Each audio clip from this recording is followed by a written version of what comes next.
One of them things that gets to me a little bit is when people talk about being professional.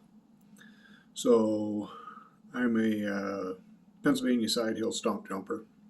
Means I come from way back in the hills and the hollers and everything, and I talk like it. It doesn't give me. I don't feel a whole lot of shame in it or anything, and it's just the way I am. I really don't care. But when you operate at a very high level of profession, one that's considered to be well respected and everything, like nursing, especially when you're at an elite level of nursing, like flight nursing, like what I do for to pay the bills and everything, because heaven knows it can not necessarily be a living. You know what I mean? Me being out in the woods with the kids and everything, teaching them about animals interacting, the trees, the environment, and everything. That's living. Um, don't get me wrong, I love my job. My job is cool. Uh, but people want you to have this paradigm of how you should talk and look and act and everything, and it just ain't me. Like I said, ain't. You know, Folks get a little bit hot under the collar, especially other nurses, doctors, stuff like that, when you say that in front of them or in front of a patient or whatever. Well, you're educated. You should talk like it. There's a time and place for that. And when we're doing medical stuff, you get me talking about some of the procedures and everything, I get a little bit nerdy. Uh, that's when the bigger words and everything come out, but I don't talk like that in everyday life. And it bugs me when people, try and shame somebody for that. And so, like I said before, I'm pretty well educated. I got a bachelor's degree in nursing, been working towards my master's degree in nursing. And I say ain't or y'all or whatever, something along them lines, and someone tries to shame me for it. It's like, okay, what is your degree? How many certifications you got after your name? Uh, which is a whole other topic. Usually I say more letters a person got after their name, their IQ level starts dropping 10 points per letter. And I got a bunch of letters, and I didn't have that great of an IQ to begin with. But, they say, well, that ain't professional to talk like that. Okay. So you're telling me that you've got more articles published than me. You're telling me that you've done more professional presentations than me, talking to national, international conferences and stuff like that across the country. Um, you know, it all comes back to paradigms and judgments.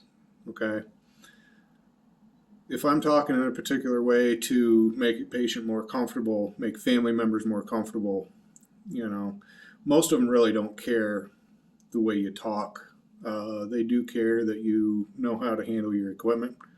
And if you don't know how to fluidly handle your equipment, then you need to get it out and you need to work with it more. Um, there's just no other way around it. You have to do the work. Bugs me when some office person comes out and talks down to me for talking the way I do, but they can't place an EKG correctly or cardiac leads correctly, or they can't even get an IV. That there's you want to talk to me about being professional, but you can't do the tasks. That don't set too well. I usually don't say too much, which is why I'm doing this on YouTube, because why not? Ain't nobody able to do much about it then. um, but yeah, if you don't know the person you're talking to, then judge them by their competency level and, stuff like that. The way they treat people. I always try and treat people the way I'd want my family members to be treated. Um, stuff like that. But to say that someone's unprofessional just because of the way they talk or the way they look, ambulance attendants are a great example of that. Um, a lot of times, if you're in an accident, you really don't care what the person pulling you out and treating you looks like so much.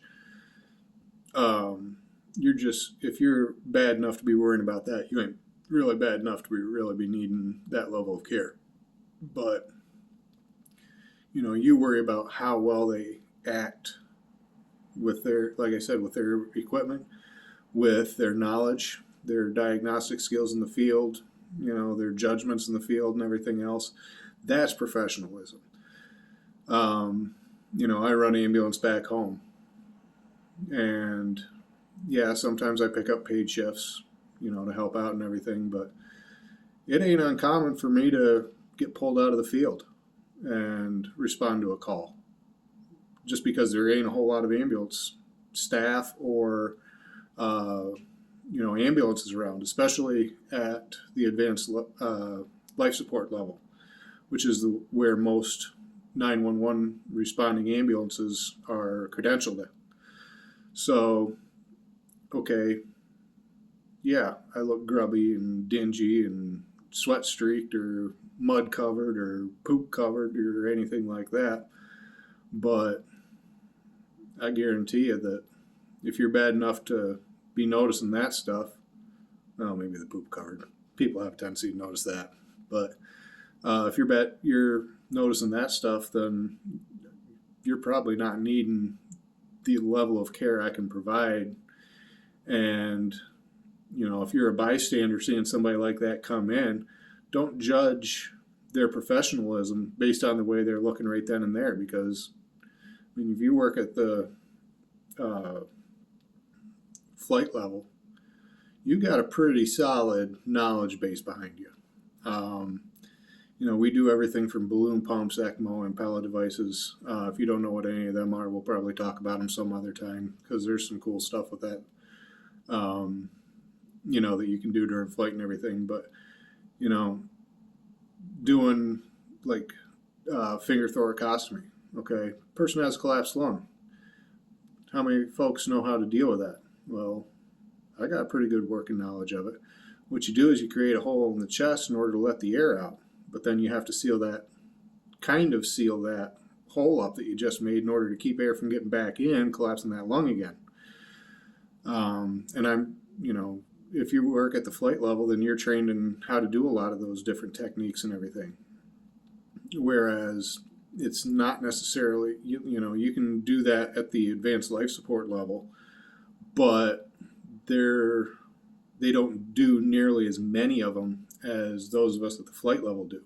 So you see me coming in from the fields, and are judging me based on that appearance, but not in the way I'm working with the patient, then first of all, you probably ain't got any business actually interfering with the scene. You probably shouldn't be there,